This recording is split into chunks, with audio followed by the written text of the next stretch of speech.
Hey everybody, welcome back to Airsoftology Mondays, the show that answers your questions, helps you out in a pinch, and is also filming in Costa Rica right now, believe it or not. And sorry if you guys are on headphones and you hear the echo. These kind of things bother me. Probably doesn't bother you guys at all for the sound, but this is a concrete apartment. Actually, it is Mrs. Airsoftology's apartment down here in Costa Rica, and that is where I'm filming. So it's beautiful, it's sunny, and there was actually just a fire here, so recording a little bit late. Anyway, enough about that. You guys don't care about that anyway. Welcome back to the show, and I want to get a few things out of the way really quick because I got a bunch of questions this week I want to jump into. First, let me tell you that Elite Force giveaway for the Hater Revolver is on, and by the way, that revolver's out. It released since the last week, so it actually got here earlier than expected. It wasn't supposed to be here till the end of February. So don't forget, sign up. The link is in the description below. It'll be right there in the first couple lines. You shouldn't have to click read more to get to it, and that'll actually take you over to sign up on their WooBox account. Now, if you guys already signed up, you are still in the running for the next 3 weeks. It's been 4 weeks, so last week, and I will get the winner from last week from them. I need to go grab that from them. They're drawing at the end of each week, so one of you guys has already won. I just don't know who it is. So anyway, good luck on the next 3 weeks, and again, remember, they're giving that away every single week for the next 3 consecutive weeks. Also, remember, patches still in stock in the store. The corgis have been back in, and they are selling like crazy. In fact, they're mostly gone. Surprisingly, usually I keep like a stock of patches around for like 3 months or so. No, not this one. They are almost gone. So if you guys are holding out for one of the tactical corgis, you better jump on it. It'll be a little while. It takes a little while to get those things reordered. So now would be the time to go cruise on over there. Don't forget, free shipping anywhere in the world. And then this. You guys have seen the patch. I've got a question. I've been working with a guy, and this is a one-of-a-kind I'm wearing right now. What do you think? Would you guys be down with some shirt versions of the patches like this? Maybe the Tactic Corgi, maybe the name tag, a couple of the designs that I kind of have rattling around in this skull of mine. Do you like this? Is this something you pick up? If I could keep it affordable, I'm not talking like $20 plus shirts, but keep it below that number. If it's something like that, would be something you guys would be interested in, let me know in the comments below, because I might be able to make these happen. I kind of like this one, kind of grown attached to it in the gray. If you like the gray, I don't know, gray, black, whatever, but kind of bringing those patches to life over on the shirts. All right, but anyway, enough of me trying to ask your questions or ask questions to you. Let's answer your questions right now in the Palco Mail Call.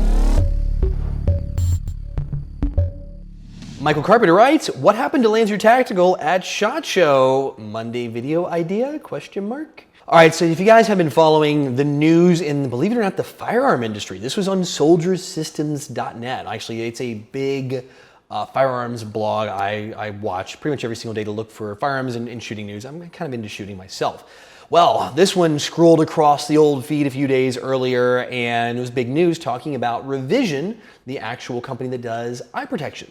Big, huge company, government contracts and all that. So they have things like the Desert Ant and a couple other different goggles. Anyway, Desert Locust and the Ant goggle, that's the ones in question here. Very famous goggles you've seen pretty much everywhere. iPro, like I said, ballistic rated, sold to the military. Well, lo and behold, the old licensing police came in and popped Lancer Tactical for distributing those goggles, or not those, but illegal copies of those goggles at SHOT Show.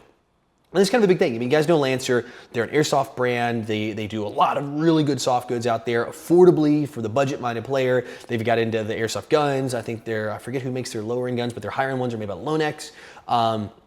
They have some pretty darn good offerings. In fact, they've even reviewed a few of their products in the past, but also very well known for their soft goods as well. Well, yeah, those soft goods, AKA goggles, plate carriers, things like that. That's what they call soft goods in this industry. Well, looked like they kind of looked way too much like that, and they got hit big. Well, what happened was, one of the two owners, it's a husband and wife. The husband was actually arrested there on site. The wife was not. I don't know any more details. I'm just kind of going off the story. I'm not sure if they're still looking for her or if that was enough for them. They were charged with 5 felony counts of different flavors in that. And of course, there's, I'm sure, a big civil liability suit pending. Again, keep in mind, these are just charges. They are not convicted. There is nothing in that case, and who knows what's going to happen, if it's going to settle out of court, if there is no merit, because I'm assuming, I think from what I read, these are just physically look like the goggles. They don't actually have the Revision logos on it, so they're not actually copying the logo, just the design of the goggles. Again, this is going to be tied up in the courts for years, but I know a lot of you guys are asking about this. In fact, probably the #1 most private messaged question I got on Facebook in this past week, asking me to discuss this. But I think I can ask a bigger, broader question in Airsoft when you guys, I'm gonna kind of turn this one back around on you and see what you think. The licensing in Airsoft and how it works. You know, most of the gun companies and all that are rapidly protecting their licensing. If you look at companies like Palco/Cybergun, their licensing company, ASG, and Elite Force are the 3 biggest, also followed by Jag Precision, which is the Mad Bull brand, and Strike Industries think that they handle those licenses. So there's a lot of licensing under Mad Bull, like Daniel Defense and things like that. There are a lot of companies in the Airsoft world that are working really well with these brands, but then there are a few that may kind of do their own thing. Knowledgeable or not, how do you feel about this? And the gray area, I want to know what you guys think about things like JPC clones, like the plate carriers, like the jumpable plate carriers that look like the Cry ones. I mean, is that copyright infringement or is it not? Doesn't seem like they're going after them for it. And can you even copyright the look of a plate carrier specifically if it's not marketed as a Cry JPC? So anyway, hit me up in the comment section below. I'm really curious to see what your guys' thoughts are on this kind of semi-gray, semi-black and white area into Airsoft. Kelly V writes, hey Jonathan, what's the best way to approach a local company to ask for a team sponsorship? Thanks. One of the highest voted up questions this week, and I want to address this, and I get this one a lot, and I've kind of hit it a few different times throughout Mondays, the Monday video here where they do Q&A. In fact, I even did a pretty good video series where I actually went and asked all the marketing managers at all the big companies to what they thought about sponsorships and what was required. In fact, I've got a 2-part video series. It's like the first 5 and the second 5 because it just went too long because, you know, I talk too much. Anyway, I'll link those in the description below if you guys are interested in that, to watch the in-depth. But the short version, the TLDR, for you guys who are big on the internet webs, is that essentially comes down to making sure you can give them something in return for a discount.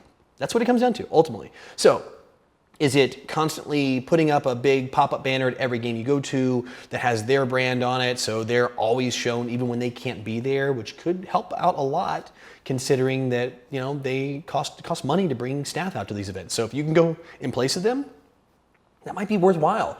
Don't expect, especially a team discount or a team sponsorship, don't expect free stuff. I mean, I'll be really honest, it is very expensive. The margins, meaning how much money you make on selling a product in Airsoft, are well below industry retail average, meaning that Airsoft companies make less money when they sell an item than, let's say, you know, another company would, like a shoe store, for example. Like you go to Foot Locker, if you're in the United States and you want to buy a pair of, you know, the new Jordans or something like that. Anyway, it's kind of the same thing. The Foot Locker is going to make a lot more money, a bigger percentage on the same item number sale or same dollar amount. Let's say it's $100. They may make 40 or 50 bucks, an Airsoft shop may make 25. So it's kind of tough for these guys. So offering a discount is cutting into their margin, which is, you know, hurting. And don't expect free, because that means if they give you something that's worth $100, they're gonna have to sell 3 more $100 items just to make up the cost to break even, and 4 to start turning a profit again. So it's really tough to balance that value out. And coming from a guy who works in this industry with sponsorships, it is not, you're not going to become a millionaire. You're not going to get rich and loaded and drive BMWs and Audis and Mercedes all over town with Airsoft money. It is definitely hard work, and you've got to be very creative, hence why I do the web store. That's probably one of the best things for me to help keep this show going and things functional. So not to go down that road too much, but for you, definitely make sure you provide value, because there's so much they are giving you in return for you working with that company. So make sure you come with a plan, even if it's simple. Like, hey, I'm gonna come to every game, I'm gonna go to be measurable here. It's measurable is one of those magic words in business. I'm going to go to 2 games a month, and we're going to have your banner out, and we're gonna make sure maybe we display some of your products. You can loan us and we can have on the table to show, and we're gonna make sure we hit those 2, and we're gonna start with maybe a 3-month deal, see if you like it. You know, do something so there's beginning and end, and be reasonable. Maybe at first trade for a discount, see if they'll do that. And then say, after 3 months, let's talk. How good was it for you? And maybe we can work out a little money involved here, or you have a better discount. You need to prove yourself, especially if you're up and coming. So I know it's kind of a long answer to a short question, but I hope that helps you guys that are out there who do have teams, or even individuals that are looking at getting kicked off and starting to move into the semi-professional world of Airsoft. Nathan Robinson writes, what do you think of Novritsch's new sniper? Okay, so this one, good news and my initial thoughts. So good news is actually, I'm in Costa Rica, like I said at the beginning of this video. Right now, the new Novritsch Sniper Rifle is sitting in my apartment in Portland, Oregon, waiting for me when I come back to do a review of it. So you're gonna get a full dig down deep Airsoftology review of this thing, so you guys get a feel of what it's really like. That said, initial thoughts. I'm gonna be very candid with you guys.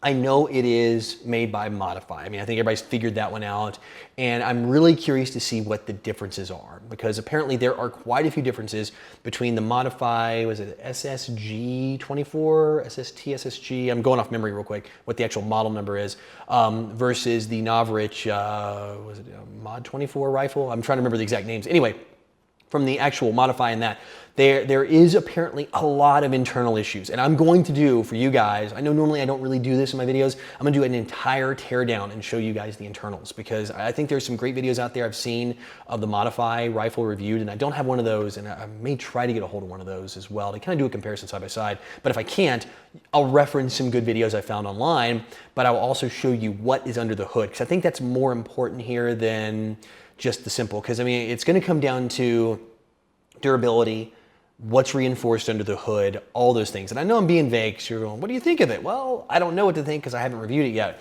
From what I've seen on a few little bit of teases that are out there, and I think I might have one of the first ones floating around, and by the time I get back, there might be more little reviews popping up from people who have purchased these. It looks like there's a lot of changes, and it's not just his name on the butt pad and a rifle barrel on the outside to make it look good. I think there's quite a bit going under the hood that will be different that we'll see. At least I'm hopeful for that. Again, we shall see. So stay tuned, probably I'm back on the 15th, so I'm gonna say like, maybe around mid to late February, I'll have a really good review, because I want to dig deep on this thing. So I want like a good solid week to run this thing through its paces and see what it can really, really do, and tear it down and get some good photos and good internal videos for you guys. So stay tuned on that, and we'll see what the Novritsch Sniper Rifle is really made of, and if it's more than the sum of its parts, or if the sum of its parts are the same as an off-the-shelf Modify rifle. All right, guys, that is it for questions this week, which means it is time for the Code Red Headsets video recommendation of the week. And this one, I didn't think I was gonna like this video as much as I did. And it's probably one of the most traditionally what you would call boring videos you can find on YouTube. It's actually from a channel, and I got a cheat here, I got my laptop. It is called Tactical Rifleman, and it's called How Special Forces Snipers Communicate. So that is the actual name of the video, and I saw it pop up in my recommendation feed a few weeks ago, and I clicked on it. I was like, okay, I'll give this thing a shot. You know, I had a little time to kill, and I was actually super impressed with the level of information you get. So for all you, I know sniping is like incredibly hot. Obviously, we talked about Novritsch's rifle earlier. You've got brands like Bojups, you got House Gamers, you've got all these great sniping channels all over YouTube, and then tons of more. I think like Clean Shot's a new one that's come out that are firing up in the airsoft world, doing the sniping videos with sniper rifles. And to see how a sniper spotter team really does communicate in the real world. I mean, these guys, it's actually kind of humorous, because the entire video, and I'm not gonna lie, they have black bars across their eyes, like the entire time. And at first it's like weird, then after a couple minutes in, you're like, oh, okay, I get it. I mean, so these guys are actually active duty, real spotter sniper combo, and it's pretty cool how they find their sectors, how they mark their targets, how they call out, and how that team works together. It's something I've never seen, because it's not a world I live in, obviously. I'm just a plain old civilian, but it was really eye-opening to see how they work. And actually, I took some good information back from this, and with some new sniper rifles, I got a couple sitting around, the Novritsch one, and then I've got the new Classic Army one, which is, from first glance, looks pretty darn impressive. That takes VSR-10 parts, the new M24 from them.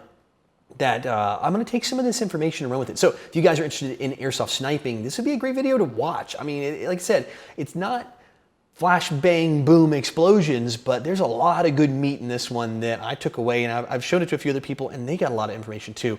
Definitely worth the watch. So if you guys haven't checked it out, definitely give it a look. I'll have a link in the description below, as always, so you can watch the channel. Very interesting video. All right, guys, that is it this week. Hasta luego from Costa Rica, I guess. My Spanish is terrible. I'm so bad. Like, I could get from the taxi from the airport here, and work my way through that. But I'm like Mr. Google Translate on my phone. If it wasn't for Google Translate, I would be dead in the water. But anyway, guys, thank you for hanging out and enjoying the very dark room here. It's a super modern-ish apartment. It's all concrete, and but the lighting's so I'm sitting by the window.